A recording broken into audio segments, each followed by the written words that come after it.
Assalamualaikum warahmatullahi wabarakatuh. Jumpa lagi bersama saya Restiani di podcast Inspirasi Malam. Kali ini kita akan membahas tentang sejarah perkembangan psikologi. Oke, baik teman-teman, pernah dengar kata psikologi? Nah, menurut Wilhelm Wundt, seorang cendekiawan Jerman, dia mengatakan psikologi adalah ilmu pengetahuan yang mempelajari pengalaman-pengalaman yang hadir pada diri manusia. Psikologi ini hadir sebagai disiplin ilmu yang job desk-nya mempelajari lebih dalam mengenai mental, pikiran, jiwa, dan perilaku manusia. Ungkapan tersebut akan melebar pada bagaimana kita bisa memahami jiwa manusia, karena tidak semua aktivitas manusia bisa dipahami oleh indera.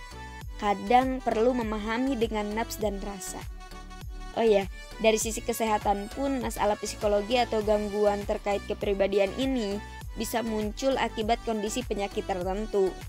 Ini juga berlaku sebaliknya ya, beberapa perilaku manusia juga bisa mempengaruhi kesehatan jiwa manusia. Tak terbayangkan pentingnya ilmu psikologi dalam kehidupan manusia. Oh ya teman-teman, ternyata psikologi ini telah melakukan perjalanan panjang. Di balik perjalanan panjang ini menghadirkan beberapa aliran psikologi. Di antaranya adalah aliran strukturalisme yang dipelopori oleh Wilhelm Wundt.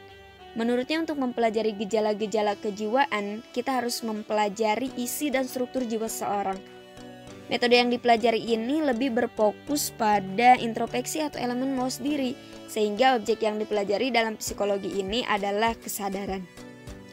Untuk selanjutnya adalah aliran fungsionalisme, ialah aliran yang mempelajari fungsi kesadaran dan merupakan bentuk adaptasi organisme biologis seperti membangun relasi atau hubungan manusia dengan lingkungan adalah bentuk manifestasi dan pikiran dan perasaan atau emosi. Aliran selanjutnya adalah aliran psikoanalisis. Sederhananya seperti ini. Aliran ini mencoba mencari sebab-sebab perilaku manusia pada alam ketidaksadarannya. Dengan kata lain, disebut dengan depth psikologi.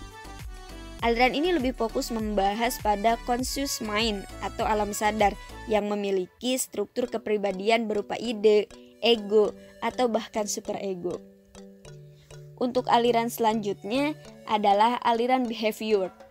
Aliran ini sering dikaitkan sebagai aliran ilmu jiwa, namun tidak peduli pada jiwa. Pada abad ke-19, Ivan Petrovich Pavlov memulai eksperimen psikologi. Di sini, psikologi didefinisikan sebagai sains, dan sementara sains hanya berhubungan dengan sesuatu yang didapat, kemudian dapat dilihat dan diamati saja, sedangkan jiwa tidak bisa diamati. Oleh karena itu, adapun teori-teori yang diungkapkannya seperti teori punishment atau dan teori penguatan. Misal nih, ada murid yang sering banget mengajukan pertanyaan bagus. Si guru akan memuji siswa-siswa yang mengajukan pertanyaan atau dikasih bintang dengan harapan perilaku kedepannya atau perilaku muridnya akan mengajukan pertanyaan-pertanyaan yang lebih banyak atau murid lain akan ikut bertanya. Kemudian ada juga teori mengenai insting, ialah asumsinya bahwa jiwa bukanlah materi sehingga tidak dapat diteliti secara langsung. Ada juga penguatan negatif, mungkin kita dulu punya teman atau murid yang tidak pernah mengerjakan tugas. Ketika teman kita mengerjakan tugas secara on time, guru tidak lagi membandingkan dia dengan orang lain. Oke teman-teman, ternyata sudah banyak yang kita bahas. Mengutip ungkapan Imam Al-Ghazali, jiwa manusia itu seperti cermin yang memantulkan bayangannya.